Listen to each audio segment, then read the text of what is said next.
সম্পূর্ণভাবে এটা হচ্ছে এই রেলের যে কর্মচারী তার গাফিলতি। এখানকার যে গেটম্যান সে হচ্ছে এখানকার যে গেটম্যান সে হচ্ছে মূল অপরাধী। সে নিজে একটা চুল্লুখোর, ঠিক আছে, চুল্লু খেয়ে থাকে এখানটায়। সে কিছু সতর্কতা অবলম্বন না করে সে রেল গেটটা খুলে দিয়েছে। রেল গেট খুলে দেওয়া মানে এটা লেভেল ক্রসিং, এটা যদিও ম্যান লেভেল ক্রসিং, এখানে কর্মচারী আছে। সে রেল গেটটা খুলে দিয়েছে, কর্তব্যতা পালন করেনি। আর ততক্ষণে বাচ্চাদের নিয়ে, স্কুলের বাচ্চাদের নিয়ে যাচ্ছে গাড়ি। এই ভয়াবহ ঘটনা ঘটলো।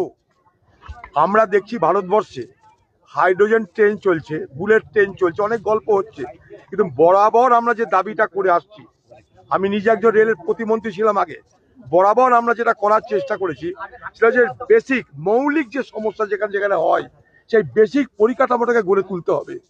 এই বেসিক পরিকাঠামো গড়ে তুলতে না পারার কারণে আজকে এই অবস্থা। কেন এখানটায় কর্মচারী খুলে দিল? তাহলে কি সে ট্রেন্ড নয়? তাহলে কি সে জানে না? না তাকে কি কোনো ক্যাজুয়াল ডাকা হয়েছে, না তাকে কি আউটসোর্সিং করা হয়েছে, কোথাও থেকে নিয়ে আসা হয়েছে ভাড়া করে? সে কি রেলের কাজকর্ম সম্পর্কে প্রকৃত অর্থে সে শিক্ষিত? এতগুলো প্রশ্ন আসবে। এটা মূলত মূলত মূলত রেলের সুরক্ষার প্রশ্ন। সেই সুরক্ষার দায়িত্বে যারা আছে তাদের গাফিলতির কারণে আজকে এটা হয়েছে। এটার পূর্ণাঙ্গ তদন্ত হওয়া উচিত। এবং আরো বলবো যে এইগুলো থেকে মুক্তি পেতে গেলে দীর্ঘস্থায়ী পরিকল্পনার জন্য যে সমস্ত সিদ্ধান্ত রেলের কর্তৃপক্ষের আছে, রেল দপ্তরের আছে, সেগুলোকে দ্রুত এখানটায় বাস্তবায়িত করা দরকার।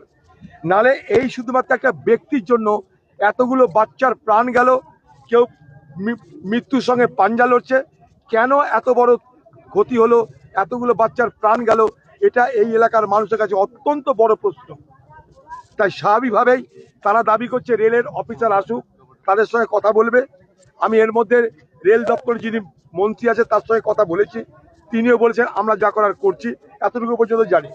আমি রেলের মন্ত্রী অশ্বিনী কুমার সাহেবের সাথে কথা বলেছি, এখনো বললাম, কারণ আমি যখন দায়িত্বে ছিলাম তার সঙ্গে চেনা জানা ছিল। অদিতদা, এর আগেও একবার এখানে অ্যাক্সিডেন্ট হয়েছিল এই পয়েন্টেই, এটাকে তো আন্ডারপাস করার দরকার। অবশ্যই আন্ডারপাস করা দরকার। একমাত্র আন্ডারপাস করতে গেলে জমি দরকার, কিংবা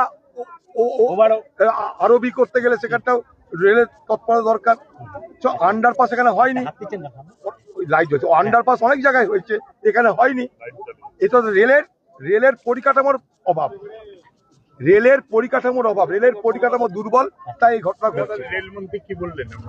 রেলমন্ত্রী আমাকে বলছেন যে আমি সব ব্যবস্থা করব যা যা করার রেলের পক্ষ থেকে, এবং আমাদের অফিসারকেও আমি পাঠাচ্ছি। আপনি একটু ওখানটায় মানুষকে শান্ত হয়ে থাকতে বলুন। আমাদের তরফ থেকে আমরা যা যা করার করছি, আমরা পুলিশ পাঠিয়েছি,